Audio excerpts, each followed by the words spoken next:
അതിവേഗ റെയിലിനായി കാത്തിരുന്ന കേരളത്തെ നിരാശപ്പെടുത്തി ധനമന്ത്രി നിർമ്മല സീതാരാമന്റെ ബജറ്റ് പ്രസംഗം.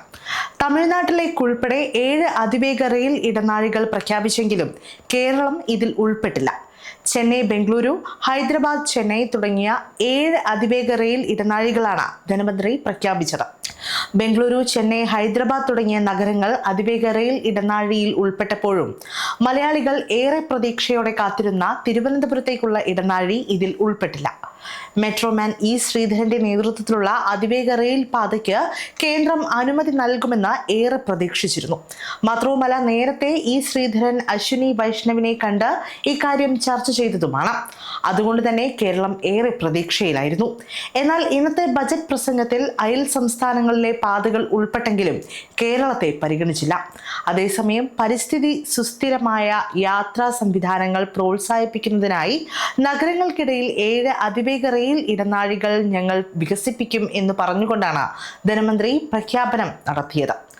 മുംബൈ മുതൽ പൂനെ വരെ, പൂനെ മുതൽ ഹൈദരാബാദ് വരെ, ഹൈദരാബാദ് മുതൽ ബംഗളൂരു വരെ, ഹൈദരാബാദ് മുതൽ ചെന്നൈ വരെ, ചെന്നൈ മുതൽ ബംഗളൂരു വരെ, ഡൽഹി മുതൽ വാരണാസി വരെ, വാരണാസി മുതൽ സിലിഗുരി വരെ എന്നിവയാകും അതിവേഗ ഇടനാഴികളെന്നും ധനമന്ത്രി നിർമ്മല സീതാരാമൻ ബജറ്റ് പ്രസംഗത്തിൽ പറഞ്ഞു. എന്നാൽ അതിവേഗ റെയിൽപാത പദ്ധതിയിൽ നിന്ന് കേരളത്തെ ഒഴിവാക്കിയെങ്കിലും മറ്റൊരു പദ്ധതിയിൽ കേരളത്തെ ഉൾപ്പെടുത്താൻ ധനമന്ത്രി നിർമ്മല സീതാരാമൻ മറന്നില്ല. കേരളമടക്കം 4 സംസ്ഥാനങ്ങളെ ബന്ധിപ്പിക്കുന്ന ധാതു ഇടനാഴി പ്രഖ്യാപിച്ചു. കേരളം, തമിഴ്നാട്, ആന്ധ്രാപ്രദേശ്, ഒഡീഷ സംസ്ഥാനങ്ങളെയാണ് പദ്ധതിക്കായി പരിഗണിച്ചത്. ധാതു സമ്പുഷ്ടമായ ഈ സംസ്ഥാനങ്ങളിൽ ധാതു ഖനനം, സംസ്കരണം അടക്കമുള്ള കാര്യങ്ങൾ വർദ്ധിപ്പിക്കാനാണ് കേന്ദ്ര സർക്കാർ ലക്ഷ്യമിടുന്നതെന്ന് ധനമന്ത്രി വ്യക്തമാക്കി. ഇന്ത്യ 2.0 സെമി കണ്ടക്ടർ മിഷന്റെ ഭാഗമായാണ് ഈ പദ്ധതി പ്രഖ്യാപിച്ചിരിക്കുന്നത്. 40,000 കോടി രൂപ ഇതിനായി നീക്കിവെച്ചു. ആഗോള ബയോ ഫാർമ ഉത്പാദന ഹബ്ബാക്കി രാജ്യത്തെ മാറ്റുമെന്ന് നിർമ്മല സീതാരാമൻ പറഞ്ഞു. ബയോ ഫാർമ ശക്തി പദ്ധതിക്ക് 10,000 കോടി രൂപ വകയിരുത്തി. സുസ്ഥിര സാമ്പത്തിക വളർച്ച, ജനങ്ങളുടെ പ്രതീക്ഷ വർദ്ധിപ്പിക്കുക, ഇന്ത്യയുടെ വളർച്ചയിൽ ജനപങ്കാളിത്തം ഉറപ്പാക്കുക, എല്ലാവർക്കുമൊപ്പം എല്ലാവരുടെയും വികസനം എന്നീ 3 കർത്തവ്യങ്ങൾക്കാണ് ഊന്നലെന്നും നിർമ്മല സീതാരാമൻ പറഞ്ഞു. അതേസമയം സർക്കാരിന്റെ ഓരോ പ്രവർത്തനത്തിൽ നിന്നും പൗരന്മാർക്ക് പ്രയോജനം ലഭിക്കുന്നുണ്ടെന്ന് ഞങ്ങൾ ഉറപ്പാക്കിയിട്ടുണ്ടെന്ന് നിർമ്മല സീതാരാമൻ ലോക്സഭയിൽ പറഞ്ഞു.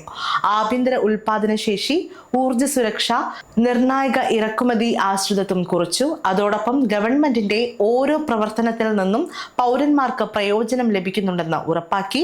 തൊഴിലവസരങ്ങൾ സൃഷ്ടിക്കൽ, കാർഷിക ഉൽപാദനക്ഷമത, ഗാർഹിക വാങ്ങൽ ശേഷി, ജനങ്ങൾക്ക് സാർവത്രിക സേവനങ്ങൾ എന്നിവയെ പിന്തുണയ്ക്കുന്നതിനുള്ള പരിഷ്കാരങ്ങൾ നടപ്പിലാക്കി എന്നും ധനമന്ത്രി അറിയിച്ചു.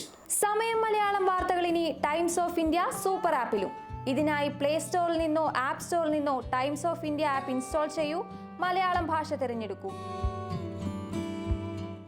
വാർത്തകൾ ആസ്വദിക്കാം. എല്ലാം ഇനി സമയത്തിൽ.